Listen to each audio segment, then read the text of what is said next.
ನಮಸ್ಕಾರ, welcome to K royal kitchen. ಇವತ್ತು recipe ಬಂದು ಕ್ಯಾಪ್ಸಿಕಮ್ ಗೊಜ್ಜು. ಬನ್ನಿ ರೆಸಿಪಿ ಹೇಗೆ ಮಾಡೋದು ಮತ್ತು ಇಂಗ್ರೀಡಿಯೆಂಟ್ಸ್ ಏನು ಅಂತ ನೋಡೋಣ. ಕ್ಯಾಪ್ಸಿಕಮ್ 4, ಎಣ್ಣೆ, ಸಾಸಿವೆ, ಕೊತ್ತಂಬರಿ, 3 ಈರುಳ್ಳಿ,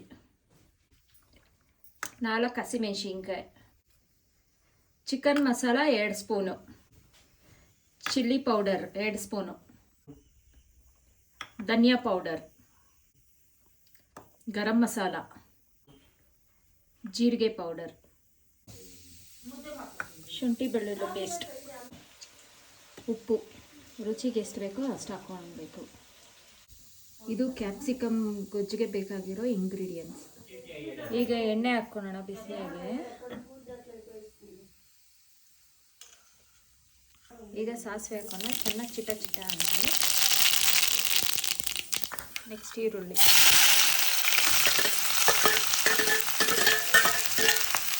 ಈರುಳ್ಳಿನ ಚೆನ್ನಾಗಿ ಫ್ರೈ ಮಾಡ್ಕೊಂಡು, ಜಾಸ್ತಿ ಬ್ರೌನ್ ಬೇಡ, ಲೈಟ್ ಫ್ರೈ ಮಾಡ್ಕೊಂಡು.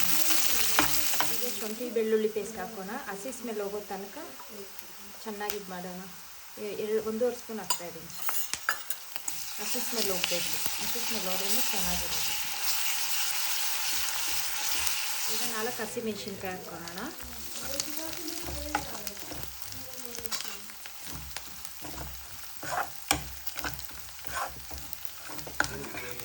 ಈಗ ಕ್ಯಾಪ್ಸಿಕಮ್ ಹಾಕ್ತಾಯಿದ್ದೀನಿ. ಈ ಥರ ಚಿಕ್ಕ ಚಿಕ್ಕದಾಗೆ ನಿಮ್ಗೆ ಯಾವ ಥರ ಸೈಜ್ ಬೇಕೋ ಆ ಥರ ಕಟ್ ಮಾಡ್ಕೋಬೋದು. ನಾನು ಸ್ವಲ್ಪ ದಪ್ಪದಾಗೆ ಕಟ್ ಮಾಡಿದ್ದೀನಿ.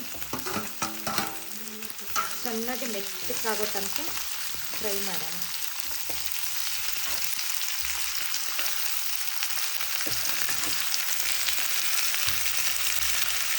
ಈಗ ಒಂದು 5 ನಿಮಿಷ ಮುಚ್ಚಿಡೋಣ, ಯಾಕಂದರೆ ಕ್ಯಾಪ್ಸಿಕಮ್ ತುಂಬ ಮೆತ್ತಕ್ಕಾಗಲಿ.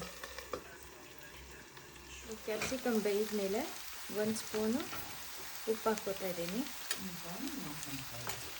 ಈಗ ಚೆನ್ನಾಗಿ ಮಿಕ್ಸ್ ಮಾಡ್ಕೊಳ್ಳೋಣ.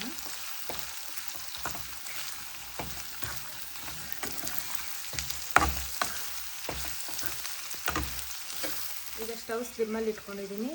ಇದು ಮನೇಲಿ ಮಾಡಿರೋ ಖಾರದ ಪುಡಿ ತುಂಬ ಖಾರ ಇರುತ್ತೆ, ಸೊ ನಾನು ಅದಕ್ಕೆ 1 ಸ್ಪೂನ್ ತೊಗೊತಾ ಇದ್ದೀನಿ. ನಿಮ್ಗೆ ಯಾವ ಥರ ಖಾರ ಇಷ್ಟನೋ ಆ ಥರ ತೊಗೊಳ್ಳಿ.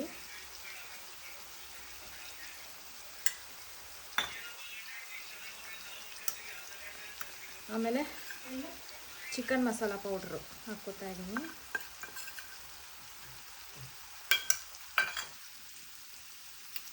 ಒಂದು ಸ್ಪೂನ್ ಗರಂ ಮಸಾಲ,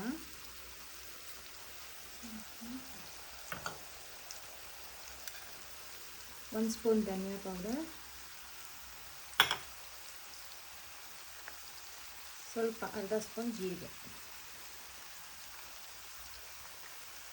ಈಗ ಇದು ಚೆನ್ನಾಗಿ ಮಿಕ್ಸ್ ಮಾಡೋಣ.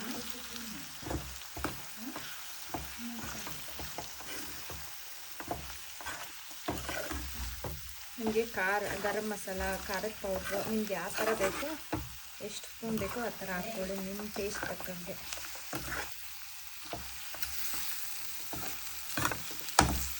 ಒಂದು ಗ್ಲಾಸು ನೀರು ಹಾಕೋಣ.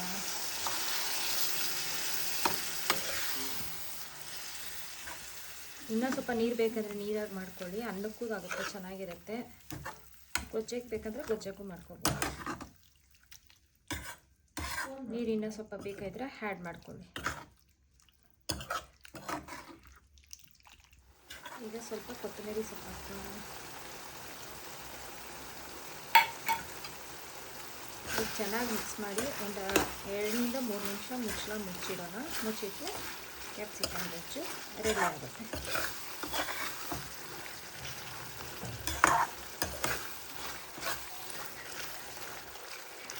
ಕ್ಯಾಪ್ಸಿಕಮ್ ಗೊಜ್ಜು ರೆಡಿಯಾಗಿದೆ. ಈಗ ಒಂದು ಪ್ಲೇಟ್ಗೆ ಸರ್ವ್ ಮಾಡ್ಕೊತಾ ಇದ್ದೀನಿ.